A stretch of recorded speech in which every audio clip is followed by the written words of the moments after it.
ആ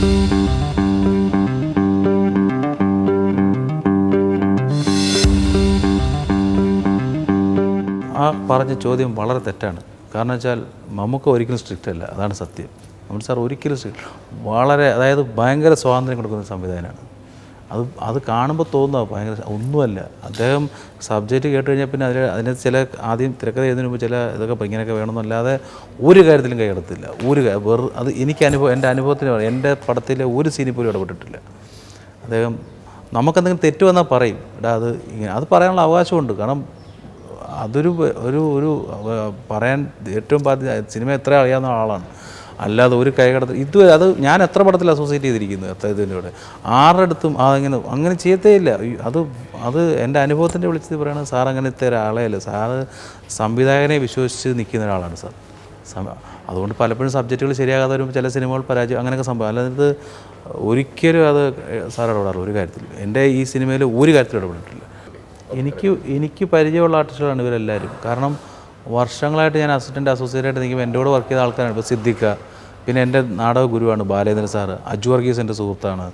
അങ്ങനെ രജത് മേനോൻ നമുക്കറിയാവുന്ന പയ്യനാണ്. എല്ലാ കുട്ടേട്ടനെ വർഷങ്ങളായിട്ട് ഒത്തിരി പടങ്ങൾ. അപ്പം ഓരോ ആൾക്കാരും നമ്മളോട് വർക്ക് ചെയ്ത് നമുക്കറിയാവുന്ന ആൾക്കാരാണ്. അപ്പോൾ സുരാജ് എൻ്റെ വളരെ അടുത്ത സുഹൃത്താണ്. കോട്ടയം നസീർ, ഉല്ലാസ് നമുക്കറിയാവുന്ന ആളാണ്. അപ്പോൾ ഇതെല്ലാവരും നമുക്ക് ഈസി ആയിട്ട് നമ്മുടെ ഒരു കുടുംബം പോലെ നമ്മുടെ അടുത്ത് വന്നിട്ട് എന്നാ വേണ്ടതെന്ന് ചോദിക്കും. നമുക്ക് ഇങ്ങനെ നമ്മൾ ഉദ്ദേശിക്കുന്നത് നമ്മൾ പറഞ്ഞു കൊടുക്കുക, അവരത് കറക്റ്റായിട്ട് ചെയ്തു തരും. അതിൻ്റെ മേക്കേണ്ട അങ്ങനത്തെ ഒരു പ്രശ്നം വന്നിട്ടില്ല.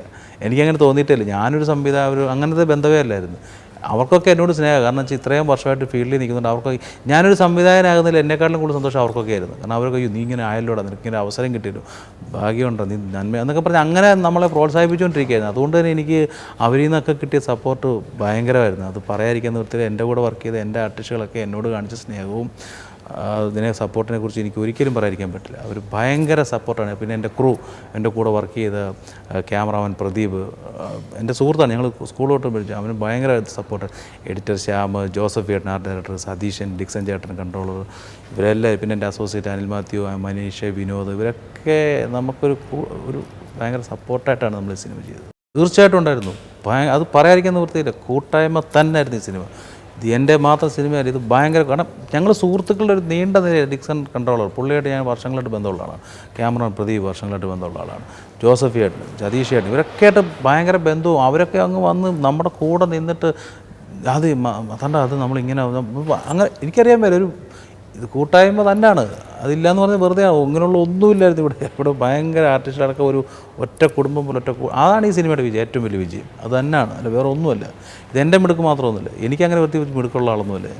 എനിക്ക് മലയാളിയായിരുന്ന നായിക വേണമെന്ന് ഭയങ്കര നിർബന്ധമായിരുന്നു. ഭാഷ അറിയാൻ പറ്റാത്ത ആളുകൾ ഇവിടെ കൊണ്ട് ഞാൻ ഒരുപാട് പടങ്ങൾ അസോസിയേറ്റഡ് വർക്ക് ചെയ്തുകൊണ്ട് ഭാഷ അറിയാൻ പറ്റാത്ത നായികമാർ ഇവിടെ വന്ന് കിടന്ന് കാണിക്കുമ്പോൾ നമ്മളതിനെ പഠിപ്പിക്കാൻ പറ്റുന്ന ഒരുപാട് അനുഭവിച്ച ആളാണ്. അപ്പോൾ ഞാൻ ആദ്യമായിട്ട് സിനിമ ചെയ്യുമ്പോൾ നായിക മലയാളിയായിരിക്കണം. അങ്ങനെ ഞാൻ ബെന്നിച്ചേനാണ് ഹണി റോസിൻ്റെ കാര്യം സജസ്റ്റ് ചെയ്തത്. അതിൽ ഞാൻ ഭയങ്കര സാറ്റിസ്ഫൈഡ് ആണ്. ഹണി ന്യൂ ജനറേഷൻ എന്നൊക്കെ പറയുന്നത് എനിക്കറിയാം. ഇങ്ങനെ സിനിമകളിൽ ഈ പ്രത്യേക ടൈപ്പ് ക്യാരക്ടേഴ്സൊക്കെ ചെയ്തേക്കുന്നത്. പക്ഷേ ഇതിനകത്ത് വളരെ മനോഹരമായിട്ട് ഹണി കാരണം അവർക്ക് അവരുടേതായ പ്രാധാന്യമുണ്ട്. നായിക എന്ന് പറയുന്ന ആ കഥാപാത്രത്തിന് അതിൻ്റേതായ പ്രാധാന്യമുണ്ട് ഈ സിനിമയിൽ. അവർ മനോഹരമായിട്ട് ചെയ്യുകയും ചെയ്തു. അത് പ്രേക്ഷകർ ഭയങ്കരമായിട്ട് ഇഷ്ടപ്പെടുന്നുണ്ട്. അവർ ഒരിക്കലും ഇല്ല. അതൊക്കെ ചുമ്മാ ഈ സെൽഫ് മാർക്കറ്റിംഗ് പരിപാടിയാണ് ന്യൂ ജനറേഷൻ. ശരിക്കും പറഞ്ഞാൽ തട്ടിപ്പാണത്. അങ്ങനെ ഇല്ല. സിനിമ ഒന്നും തന്നെയാണ്. ഇത് കുറച്ച് ആൾക്കാർ വന്നിട്ട് ഇതെന്നൊക്കെ പറഞ്ഞ് വെറും പടവാണ്. നമ്മൾ ഹരിഹരൻ സാറ്, പത്മരാജൻ സാറ്, വരൻ സാർ, എത്രയോ പേരുടെ സിനിമകൾ ഇപ്പോൾ ഇങ്ങോട്ട് വന്ന് ഷാജി കല സാറ്, അങ്ങനത്തെ സിനിമകളാണ് ഇപ്പോഴും നിലനിന്നുകൊണ്ടിരിക്കുന്നത്. സിനിമയ്ക്കൊന്നൊരു നല്ല കഥ വേണം, അത്രേ ഉള്ളൂ. നല്ല കഥ. അത് സത്യൻ സാറൊക്കെ ഇപ്പോഴും എത്ര മനോഹരമായ സിനിമകൾ ചെയ്തുകൊണ്ടിരിക്കുന്നത്. വേദ സാർ, അങ്ങനെ എത്ര ആൾക്കാർ. ഇത് ചുമ്മാ കുറച്ച് ആൾക്കാർ വന്നിട്ട് വെറുതെ അതിനൊന്നും എനിക്കൊരു വിശ്വാസമില്ല. നല്ല സിനിമകൾ, നല്ല കഥയും കാര്യങ്ങളും കറക്റ്റായിട്ട് പറഞ്ഞാൽ സിനിമ കൂടും. ശരിയാണ്. അശ്ലീലം എന്ന് പറയുന്നത് ഭയങ്കരമായിട്ട് ഈ പറയുന്ന ടൈപ്പ് സിനിമകളിൽ എനിക്ക് ഭയങ്കര വിഷമമായിട്ട് ഞാൻ നമ്മുടെ സിനിമയിൽ അങ്ങനെ ഉപയോഗിച്ചിട്ടില്ല. പക്ഷേ കാരണം എന്നു വെച്ചാൽ പിള്ളേരുമായിട്ടൊക്കെ വന്നിരിക്കുമ്പോൾ സിനിമ കണ്ടു കഴിയുമ്പോൾ ഈ പിള്ളേർ അച്ഛന്മാരോട് ചോദിക്കും അതിൻ്റെ അർത്ഥം എന്താണെന്ന്. അത് നമ്മളെൻ്റെ മുന്നിൽ ഞാൻ കേട്ടിട്ടുണ്ട്. അതൊക്കെ നമുക്ക് ഭയങ്കര. അപ്പോൾ അങ്ങനെ ഒരു ഡയലോഗോ കാര്യങ്ങളോ സിനിമയിൽ പാടില്ല. പിന്നെ ബെന്നിച്ചൻ അങ്ങനെ എഴുതത്തുമില്ല. അങ്ങനെയുള്ള ഒരു കാര്യങ്ങളും ഒരു ബെന്നിച്ചൻ്റെ സ്ക്രിപ്റ്റിൽ ഉണ്ടായിട്ടില്ല. അത് നമ്മൾ മനഃപൂർവ്വം ശ്രദ്ധിച്ച് തന്നെ ഈ ക്ലീറ്റസിൽ ചെയ്തിരിക്കുന്നു. ഞാൻ ക്ലീറ്റസിൻ്റെ കാര്യം മാത്രമല്ല പറയുന്നത്. ശരിയാണ്. അങ്ങനെയുള്ള സംസ്കാരം എന്താ പറയുന്നത്, അതിനൊരു അശ്ലീലം ചൊവ്വയുള്ള ഡയലോഗുകളോട് ഞാനെതിരാണ്. എനിക്ക് താല്പര്യമില്ലത്. ഉറപ്പായിട്ട് അങ്ങനെയാണ് പൊയ്ക്കൊണ്ടിരിക്കുന്നത് ഇപ്പോൾ ആൾക്കാർ. യേശു ക്രിസ്തുവിൻ്റെ വേഷമാണ് ഇതിനകത്ത് മമ്മൂട്ടി സാർ ചെയ്തിരിക്കുന്നത്. ഈ സിനിമയുടെ ക്ലൈമാക്സ് സീനുകൾ കണ്ട് 15 വർഷത്തിന് സിനിമ കണ്ട അമ്മമാർ വരുന്നുണ്ട്, കരഞ്ഞു പോകുന്നത് ഞാൻ കണ്ടിട്ടുണ്ട്. കുടുംബ പ്രേക്ഷകർക്ക് ധൈര്യം അവരെ ഇപ്പോൾ കാണുന്ന ഈ പ്രേക്ഷകർ ആദ്യമൊന്നും അത്ര വലിയ ഇതില്ല, പക്ഷേ പടത്തിൻ്റെ അഭിപ്രായം അറിഞ്ഞ് ഈ സിനിമ ശരിക്കും എൻജോയ് ചെയ്യണം.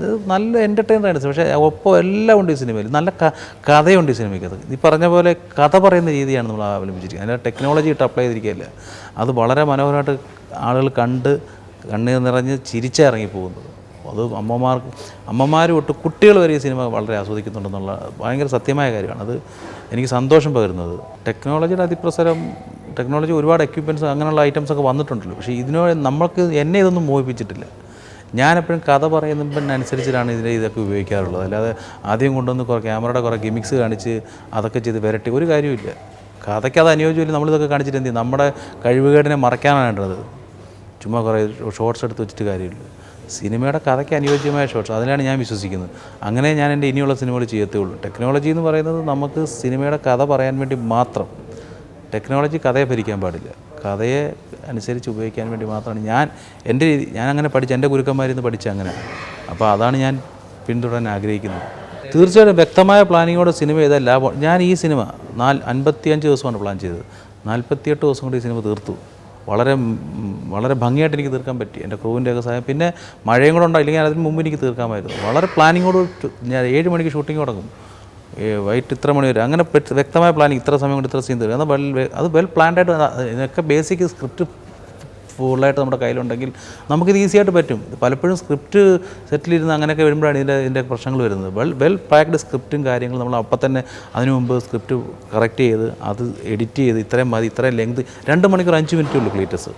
ഷൂട്ടിങ്ങിന് മുമ്പ് തന്നെ സ്ക്രിപ്റ്റ് ക്ലിയർ ചെയ്ത് ബെന്നിച്ചാനുമായിട്ട് വീണ്ടും അത് എഡിറ്റ് ചെയ്ത് കറക്റ്റ് ചെയ്തിട്ട് അതിന് ആവശ്യമുള്ള ഷോട്ടുകൾ മാത്രമേ എടുത്തു. അല്ലാതെ ഇവിടുന്ന് എടുത്ത് 15 ഷോട്ട് അങ്ങനൊന്നുമില്ല. ആവശ്യമുള്ള ഷോട്ടുകൾ മാത്രം എടുത്ത് ക്ലിയർ ചെയ്ത് അത് മതി. അങ്ങനെയാണ് ഞാൻ സിനിമ ചെയ്തിരിക്കുന്നത്. അപ്പം വ്യക്തമായ പ്ലാനിങ്ങോട് വ്യക്തമായ രീതികളിൽ സിനിമ ചെയ്താൽ സിനിമ ഒരിക്കലും നഷ്ടം വരില്ല. എൻ്റെ പ്രൊഡ്യൂസറോട് ചോദിച്ചാൽ ഈ സിനിമ പുള്ളിക്ക് എത്രത്തോളം ലാഭം ഉണ്ടാക്കി കൊടുക്കുന്നുണ്ടെന്നുള്ളത് പുള്ളിയോട് ചോദിച്ചാൽ അറിയാം. അല്ല, ഇതിനകത്ത് ഇപ്പോൾ എന്നെ സംബന്ധിച്ചിടത്തോളം 15 വർഷം 17 വർഷം വർക്ക് ചെയ്യുന്നുള്ളത് എനിക്ക് മാത്രമേ അറിയത്തുള്ളൂ. അല്ല, എൻ്റെ കൂടെ ഞാൻ വർക്ക് ചെയ്ത സംവിധായകർക്കും അറിയാം, പ്രേക്ഷകർക്കൊന്നും അറിയത്തില്ല. അവരെ സംബന്ധിച്ചിടത്തോളം എവിടുന്നോ ഒരു മാർത്താണ്ഡൻ, അയാളൊരു സിനിമ അങ്ങനെ അവർ കാണത്തുള്ളൂ. എനിക്ക് ഓഡിയൻസ് ഇല്ല. എനിക്ക് ഇനിയാണ് ഓഡിയൻസ് വരേണ്ടത്. ഈ സിനിമ കണ്ടിട്ടാണ് അടുത്ത സിനിമ തൊട്ടാണ് എനിക്ക് ശരിക്കും ഓഡിയൻസ് വരേണ്ടത്. കാരണം ഈ സിനിമ എൻ്റെ ഓഡിയൻസ് എങ്ങനെ സ്വീകരിച്ചു, ഇന്നയാളുണ്ട്, അപ്പോൾ ഇനി അടുത്ത സിനിമ ചെയ്യുമ്പം ആ പടം ചെയ്ത ആളാണ് എന്ന് പറഞ്ഞാണ് ഓഡിയൻസ് വരിക. അല്ലാതെ ആദ്യം എൻ്റെ ഓഡിയൻസ് അല്ല, മമ്മൂട്ടി സാറ്, ബെന്നിച്ചേട്ടൻ അതുപോലുള്ളവരുടെ ഓഡിയൻസാണ് എനിക്ക് ആദ്യം വന്നിരിക്കുന്നത്. അവരുടെ ഓഡിയൻസിൽ നിന്നാണ് ഞാൻ എൻ്റെ ഓഡിയൻസിലോട്ട് ഇനി ഉണ്ടാക്കി എടുക്കേണ്ടത്. അതെനിക്ക് വന്ന ക്ലീറ്റസോടുകൂടി അവർക്കൊരു നല്ല ഇത് വന്നിട്ടുണ്ടെന്നുള്ളതാണ് എൻ്റെ വിശ്വാസം. ഇനി ഞാൻ ചെയ്യുന്ന സിനിമ ആണ് അത് എങ്ങനത്തെന്നുള്ളതിനെക്കുറിച്ചൊന്നും ഒരു മനസ്സിലൊന്നും. ഇപ്പോൾ ക്ലീറ്റസ് മാത്രമേ മനസ്സിലുള്ളൂ. ക്ലീറ്റസിൻ്റെ വിജയത്തിൻ്റെ ഇതിലാണ്.